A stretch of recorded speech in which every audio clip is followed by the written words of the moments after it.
Hello, my friends, and welcome back to the 2020 Global Read Aloud. It is Mr. Sarlo, and we are going to continue reading Planet Omar Accidental Trouble Magnet, and we are going to read Chapter 6 today.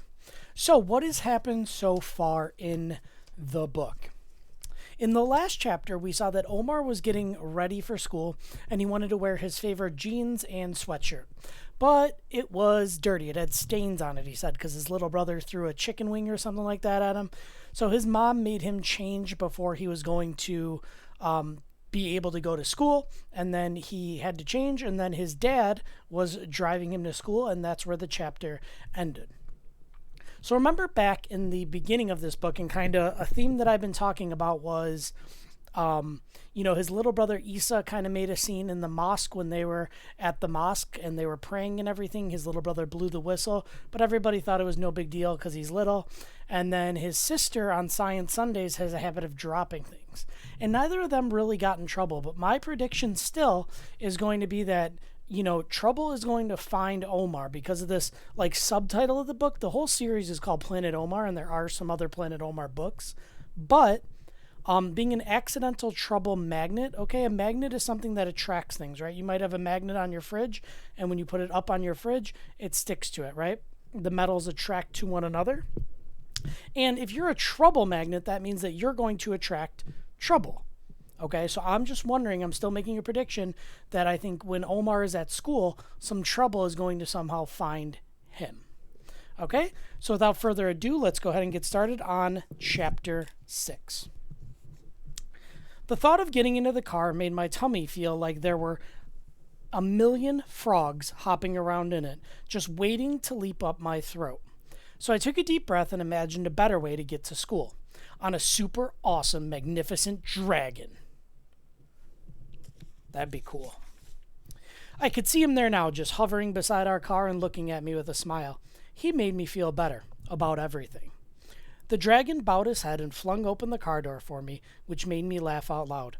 "What's so funny, Omar?" Mom asked, one hand still on the handle of the car door. But I just shook my head and buttoned my lips. My mom never really understands about how I imagine things, so there was no point explaining. I guess it's the kind of thing grown-ups forget how to do. So I just stared at the dragon's blue and green shimmery scales and long, swooping tail. As I strapped myself in, I wondered what it would be like to ride him to school instead of driving. He'd fly at least 120 miles per hour. He looked at me with his almond-shaped eyes and let out a puff of steam from his tiny nostrils. I imagined him riding alongside us all the way to school. And when we got out and walked to the gate, I made him breathe out a huge plume of steam, and in my head I said, "I pronounce thee H2O," as if I was a king or something. I thought that was a good name for him because steam is made from water and H2O is the chemical name for water. That's the kind of science-y thing my parents love to talk about. So there I was, the new kid in the class. I was petrified and my lungs were still doing that funny thing. I made them feel better by imagining H2O being silly at the window. He stuck his tongue out. Then he put popcorn in each of his nostrils and blew it out. So he named his dragon H2O, which is like the chemical symbol for water. The teacher, who was called Mrs. Hutchinson, introduced me to the class. She was what my mom would call a pear-shaped person. I liked her hair from the first time I saw her, and later learned that the springy auburn curls reacted to her mood and told the story of her day. When she was happy, those curls were happy. They would bounce merrily out of her head like beams of sunshine. When she was tired, they would flop down lazily on her cheeks, and when she was angry, they looked more like the twisty metal part of a drill. Sometimes, when she was angry, I would imagine a drill-headed Mrs. Hutchinson making a big hole in the wall quite easily. She asked me to sit down next to a red-headed kid called Charlie. Charlie had lots of freckles all over his face and thick-rimmed glasses.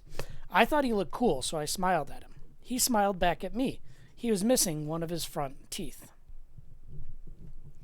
Charlie told me the school was okay, the lessons were okay, the playground was okay when it wasn't wet, and Mrs. Hutchinson's class was mostly filled with okay kids, except for Daniel. I decided that okay was Charlie's favorite word. Daniel is the one who you have to look out for, okay? Just stay out of his way. Okay, I said. I thought about all the times my mom had told me to stay away from something, which seemed to make me be drawn toward it like a magnet. Instead, like when I just had to open Miriam's secret box because I was told I wasn't allowed to, and when I did, a gazillion teeny tiny beads came pouring out all over her bedroom floor just as she walked in. I gulped. Okay, so it seems like in this chapter, he's the new kid at school. He met his teacher, Mrs. Hutchinson, whose hair seems to change based on her mood. Okay, so he says when she's got like curly hair, and when she's happy, it looks like, you know, rays of sunshine, but if she's angry, it looks like a drill. And then he met this new kid, Charlie, who just, you know, was saying that, you know, the class is okay, the kids are okay, but there appears to be this one kid, Daniel, that he warned him to stay away from because he is trouble. All right, you have to stay out of his way like a magnet.